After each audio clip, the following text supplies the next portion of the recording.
The Tarun Tejpal episode has clearly uh, brought to light the inherent hypocrisy that exists within the media framework, and it is only fair to say that the industry is not exempt to such misgivings. And in the past, there have been quite a few other industries like the IT sector and also the film industry that's often been criticized for casting coups among other things. But it's only fair to say that the media has also been guilty of treating its women shabbily. And although it's probably not as well documented as it ought to have been, it's again a very clear illustration of the patriarchal setup that's at work here. As far as the kind of punitive framework that you have in different media organizations to redress such anomalies, it's again a matter of huge debate because women again are coerced, are under undue duress. So it's not a congenial environment for them to really come up and step up to the plate and really say what they want to say because the odds are heavily stacked against them right from day one. And again, if there is a coterie of men and also women who have patriarchal designs, not that I'm making a comment on the Tejpal issue per se, but then such instances don't make it any easier for the women. So hats off to the female journalists involved in this particular case for coming out in the open against Tarun Tejpal or anyone for that matter who has colluded or who might have been alleged to collude in such activity. The other thing that we need to understand is that such guidelines, how effective are they?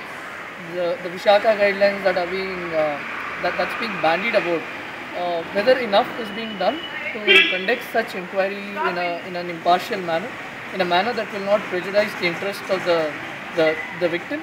That again is a serious question mark, and I'm personally very skeptical about the entire process. The other thing, as regards to the coverage of this incident, it's very unfortunate that other media institutions, by and large, have jumped onto the bandwagon and looked for fallacious nuggets here and there.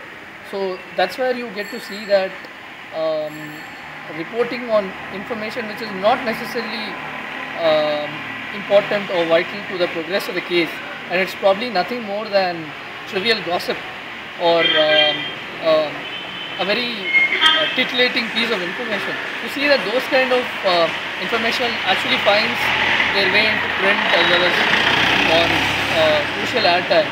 So as far as the Hindu is concerned, the Hindu has always had a very strong ethical framework, strong ethical guideline that makes sure that certain things are abided by.